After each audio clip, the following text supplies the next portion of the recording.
Bienvenue dans cette nouvelle vidéo. Donc aujourd'hui on va parler de combien de temps il faut pour aller des hôtels du resort au parc, parce que c'est encore une question que je reçois souvent. Donc je me suis dit que c'était une bonne idée de faire une petite vidéo là-dessus. Juste avant ça, comme d'habitude, vous pouvez vous inscrire à ma série de vidéos privées en cliquant sur l'image qui doit apparaître juste ici ou sur le lien dans la description.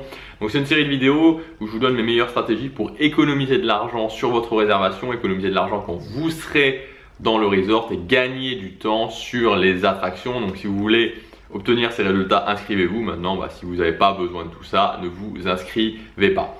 Alors, combien de temps il faut pour aller des hôtels au parc? Donc ce que je vais vous préciser juste avant, c'est qu'on est dans une optique parc d'attractions, on est dans une optique familiale, détente avec des enfants. Donc je vous donne des durées de trajet à pied, sauf quand je le précise, qui sont dans une optique famille, dans une optique on est tranquille, on s'amuse, et non pas on est en marche militaire et on avance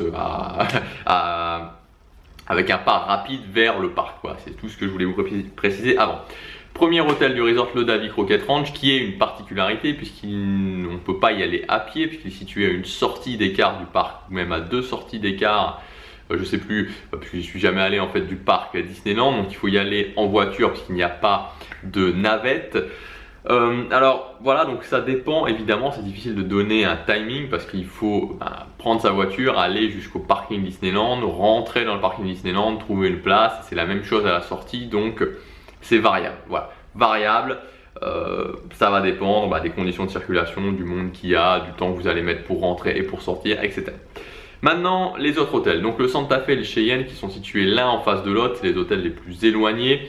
Il va falloir une vingtaine de minutes. Alors c'est globalement, ça peut être un petit peu plus court ou un petit peu plus long, parce qu'il faut savoir que le Santa Fe et particulièrement le Cheyenne, il y a un petit bruit, je me demandais ce que c'était, et particulièrement le Cheyenne sont des hôtels qui sont assez étendus en longueur. Donc si vous êtes complètement, au Santa Fe par exemple, vous pouvez toucher quasiment le Sequoia, ou vous pouvez être très éloigné. Donc ça va dépendre évidemment de où est-ce que vous êtes situé, mais globalement il faut une vingtaine de minutes pour arriver de votre hôtel à l'entrée du parc Disneyland, ou du parc Walt Disney Studios, sachant aussi que ça dépend, mais ça c'est valable pour tous les hôtels sauf le Disneyland Hotel, du monde qu'il y a au contrôle des sacs, parce que quand vous passez au Disneyland Village, au Disney Village, pour rentrer il y a un contrôle des sacs maintenant.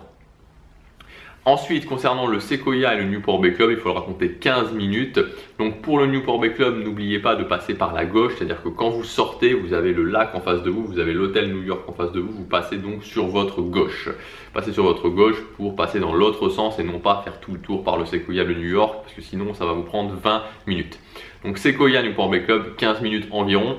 Là aussi c'est pareil, c'est-à-dire qu'ils sont assez étendus, particulièrement le Newport Bay Club, mais pas à l'extérieur, mais à l'intérieur. C'est-à-dire que le Newport Bay Club, si vous êtes vraiment sur une aile très éloignée, vous pouvez mettre jusqu'à 5 minutes pour aller de votre chambre aux ascenseurs. Donc forcément, ça peut faire varier. Mais globalement, 15 minutes, c'est le temps qu'il vous faudra pour aller au parc. Le New York, il faudra compter 10 minutes. Voilà, le New York, il faut compter 10 minutes. C'est pas un hôtel qui est très étendu. Donc voilà, globalement, 10 minutes, vous arriverez au parc. Et finalement, le Disneyland Hotel, où là, il faudra, pour le parc Disneyland en tout cas, à 1 minute, le temps de sortir de votre chambre et d'aller jusqu'à l'entrée du parc Disneyland, 1 à 2 minutes. Petite précision pour ceux qui résident au Castle Club, quand vous êtes au Castle Club, vous avez un ascenseur privatif qui vous emmène juste au pied, mais des tourniquets, donc au pied de l'entrée. Vous devez encore faire la file pour les tourniquets. Donc c'est vrai que on aurait pu dire qu'ils auraient pu peut-être faire quelque chose pour avoir un tourniquet ou 2 tourniquets privatifs pour les membres du Castle Club. Ce n'est pas le cas, donc vous devrez quand même faire la file au niveau des tourniquets. Donc voilà pour les timings, pour le temps qu'il faut pour aller des hôtels du resort au parc Disneyland ou au parc Studio. On se retrouve bientôt pour la prochaine vidéo. Salut!